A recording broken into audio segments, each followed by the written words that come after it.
లేక సీట్లు వచ్చినప్పటికి కూడా అనేక దిక్కుల ఓడిపోయిన చేత మనం చూస్తున్నాం. ఇక్కడ రెండవది ఏంటంటే ఈ మొత్తం వ్యవస్థ నడిపే దాంట్లో మొట్టమొదటిగా చట్టసభలో ఉన్న వాళ్ళే చాలా కీలకమని మనం అంటాం ప్రజాస్వామ్యాల్లో. ఆ తర్వాత బ్యూరోక్రసీ కూడా ఉంటుంది. బ్యూరోక్రసీకి అనుబంధంగా ఉండే అనేక రంగాలు ఉన్నాయి. ఇన్ని రంగాల్లో ఈ జాతులు మన వర్గాలు గొప్పగా రాణిస్తున్నప్పుడు, గొప్పగా పని జరుగుతున్నప్పుడు ఈ ఒక్క రంగంలో ఎందుకు రాణించట్లేదో మరి వాళ్ళే చెప్పాలి. ఈ ఒక్కటే రంగం అంటే దాదాపు అన్నిట్లో ఉంది. ఇంకొక మూడవ మాట ఏంటంటే అసలు ఈ కులాల పరంగా కూడా చూస్తే నాకు తెలిసి కొన్ని కులాలు తప్ప అన్ని కులాలు ఒకడ బీసీగా ఉంటారు, ఒక ఎస్టీగా ఉంటాడు, ఒకడ ఎస్టీగా ఉంటారు. ఇవాళ ఇంతకు ఇక్కడ ఉన్నటువంటి కొన్ని ఆధిపత్య కులాలు మీరు అంటారు. ఒక రాష్ట్రానికి పోతేనేమో ఎస్సీలుగా ఉన్నారు, మహారాష్ట్రకి పోతే ఈ పక్క రాష్ట్రం కర్ణాటక పోతే బీసీలుగా ఉన్నారు. ఈ ఆంధ్రప్రదేశ్ రాష్ట్రంలో ఓసీలుగా ఉంటారు, కర్ణాటక పోతే బీసీలుగా ఉంటారు. అంటే ఎందుకో లోతుగా అధ్యయనం జరగట్లేదు. నేను మొన్న శ్రీనివాస్ ఇట్లా జనగణన అన్నప్పుడు మరి జనగణన జరగాలి, దేశవ్యాప్తంగా జరిగితే అయ్యేటట్టు ఉండదో లేదో. ఎందుకంటే ఇక్కడ ఉంటున్న ఓసీ అయిపోయి అక్కడ పోతే బీసీ అయిపోయి మరి ఎట్లా గుర్తించాలి. ఇక్కడ ఉంటే బీసీ ఉండే అక్కడ పోతే ఎస్సీ ఉండే అని చెప్పి ఇట్లా అనేక రకాల వైవిధ్యాలని. అందువల్ల ఈ దేశంలో కొద్దిమంది తప్ప అందరికందరూ ఏదో ఒక దగ్గర రిజర్వేషన్లో ఉన్నారు. ఆ విషయం మనం మర్చిపోవద్దు.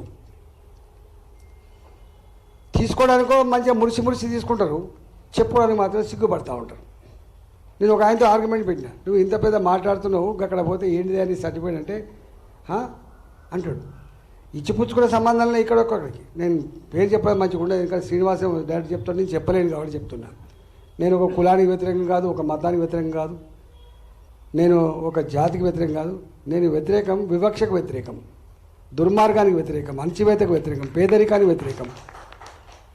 అన్నిటికంటే ముఖ్యంగా అంబేద్కర్ గారు అయితే ఒక గొప్ప రాజ్యాంగం ఇచ్చిందని చెప్పి మనం అందరం కొన్ని వేల సార్లు వల్లెపిస్తూ ఉంటాము.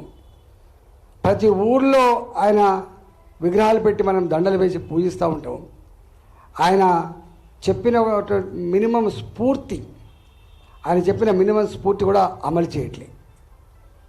అసలు నేను అక్కడే అంటున్నా, ఇవన్నీ రిజర్వేషన్ గంగలపోని కానీ భారత రాజ్యాంగాన్ని అంబేద్కర్ గారి స్ఫూర్తిని అర్థం చేసుకున్న మెరిట్ ఉన్నటువంటి లీడర్షిప్ లేకపోవడం వల్ల ఎంత జరుగుతుంది అని.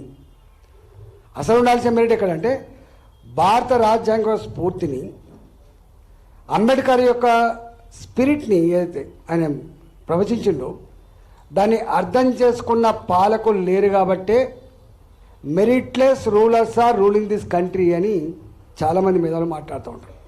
అందుకని ఇది ఇట్లా దాపరించింది. ఒకవేళ నిజంగా మెరిట్ ఉన్న వాళ్ళు ఉంటే అంబేద్కర్ ఏమన్నారు, నా దేశం 20 ఏళ్లలో కులాలు లేని, మతాలు లేని, వైవిధ్యాలు లేని, అంతరాలు లేని ఒక సమసమాజం ఏర్పడుతుందని చెప్పి అయితే కలగన్నాడో రాసిండో. ఇలా 75 సంవత్సరాల తర్వాత ఏబిసిడీల వర్గీకరణ ఎందుకు వచ్చింది? ఇవాళ బీసీ అడ్వకేట్లుగా ఇంత మెరిట్ ఉన్నప్పటికి కూడా ఈ కాలంలో కూడా మాకు ఎందుకు హైకోర్టులలో, సుప్రీంకోర్టులో జడ్జీలుగా లేము మేము? ఇదేం దుర్మార్గం అని చెప్పి అడిగే పరిస్థితి ఎందుకు వచ్చింది? ఇలా మేము అడగడమే మాకు అంటే భారత రాజ్యాంగం అంబేద్కర్ గారి స్ఫూర్తి కనుక నిజంగానే వీళ్ళు అర్థం చేసుకొని అమలు చేసి ఉంటే ఇవాళ మనం ఇది డిమాండ్ చేసుకోవడం కాదు. కారకులు మీరు. మెరిట్ లేనడం కాదు, ఇక్కడ మెరిట్ లేని వాళ్ళు మీరు కాబట్టే ఇవాళ ఇది దాపురించింది. ఇవాళ ఇంతెందుకు బాధ అనిపించే అంశం, ఇలా మోడీ గారు ఉన్నారు.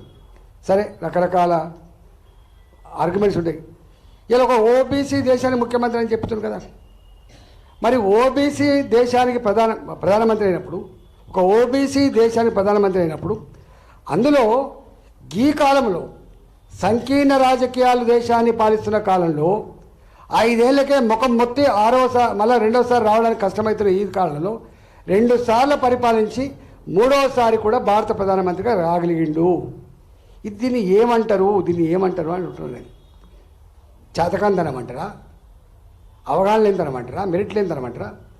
అంటే ఆకలి నుంచి, దుఃఖం నుంచి వెళ్ళి, అణచివేత నుంచి వెళ్ళి వచ్చిన వాడు అధికారంకి వస్తే ఇంతకుముందు శ్రీని చెప్పినట్టుగా ఈ ప్రజలకు ఎంత న్యాయం జరుగుతుందో ఇవాళ జరుగుతున్నాయి కదా. ప్రజలైతే ఎన్నుకున్నది జరుగుతాయి కదా. ఇవాళ ఇంతెందుకు ఇప్పటిదాకా మీరు చెప్పిండు లక్ష్మణ్ గారికి కాళ్ళు గడిగి నెత్తిలో పోసుకోవాలి.